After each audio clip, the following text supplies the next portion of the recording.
Hi, I'm Jeff Murrow. I want to welcome you to True Texas History. Today I'm going to be talking about Victoria, Texas, civilization, and Pompeo Coppini. If you've been with me for a while, you may have caught my video where I talked about the Pompeo Coppini statues throughout Texas. And at that time, I was reluctant to tell you where all the statues are located because I didn't want people to go around trying to take them down. I mean, they're wonderful works of art. Unfortunately, people are finding out about them, and efforts are made to try to take them down. Now, the latest, and I figured I need to go ahead and cover this, is happening down in Victoria, Texas, where there's a statue by Pompeo Coppini called The Last Stand.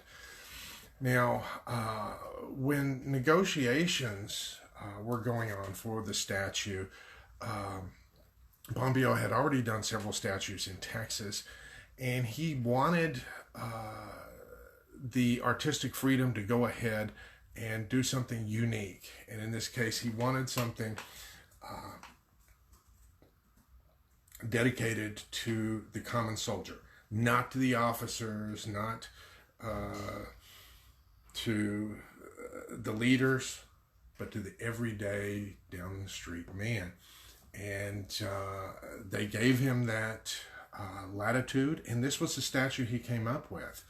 And on it, there is an inscription, "On civilization's height, immutable the stand." With it entitled "The Last Stand," this makes sense. That these people saw themselves as fighting for civilization, fighting for a sense of decency, protecting their homes and way of life. Now, in terms of people that came from Victoria, you had members that went into the 24th Texas Cavalry, the 7th Texas Cavalry, 4th regular Texas Mounted Volunteers, and the 6th Texas Infantry. And I'll talk a little bit about some of these. Now, the 7th, and I believe the 24th, eventually ended up serving over in Louisiana. But prior to that,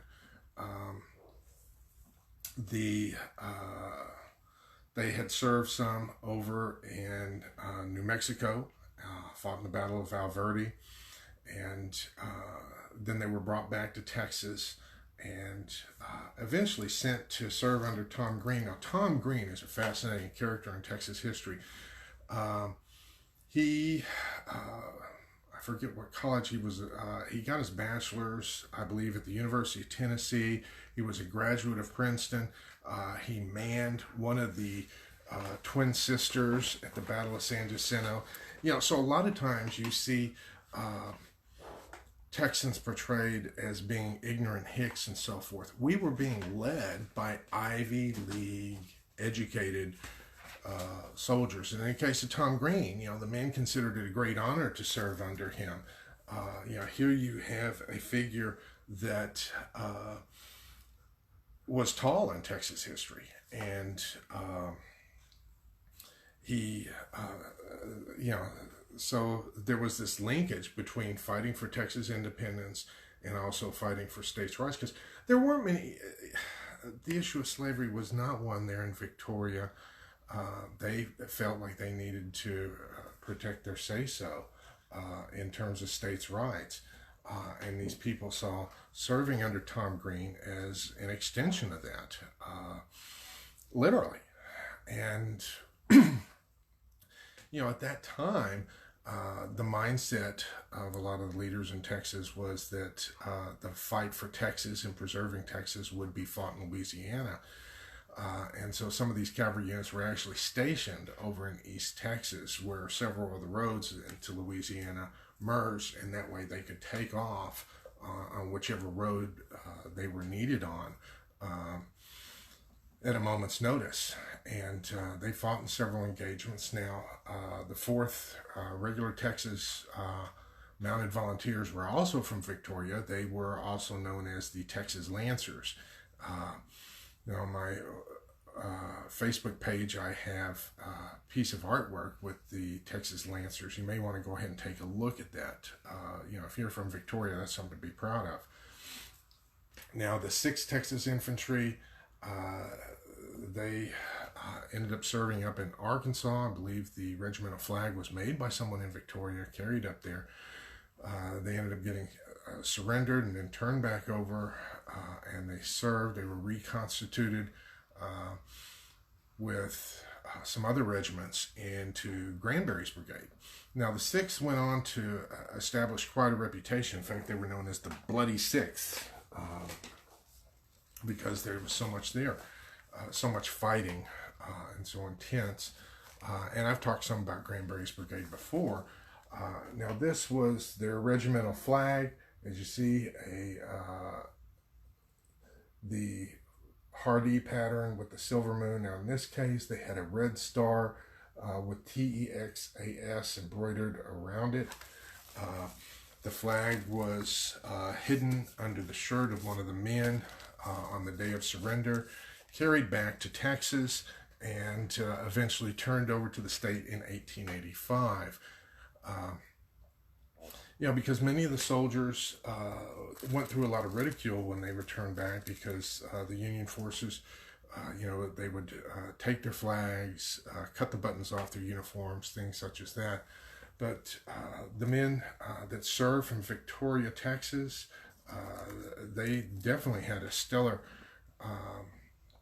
reputation. And it would be a shame to forget the sacrifice that these men made, because many of them died in battles. Some died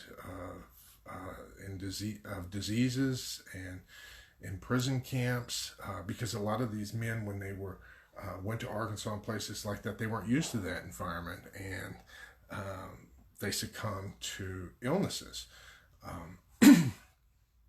And I consider that part of making a sacrifice. They were willing to put their lives on the line because they cared about Victoria.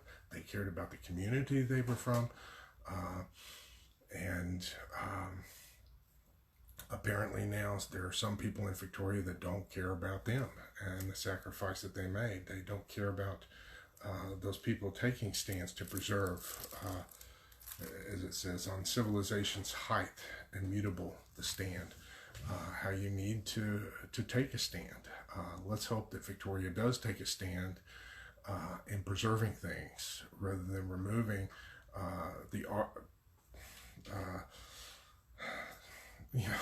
one of these symbols of civilized society. It would be a shame to remove it. But I wanted to go ahead and make you aware of that. About the time that I think I'm done with all the cities trying to take things down, some new one pops up. That's discouraging. But I want to keep you aware of things, let you know what's going on. And until next time, this is Jeff Murrah, wishing you vaya con Dios, my friends. Goodbye.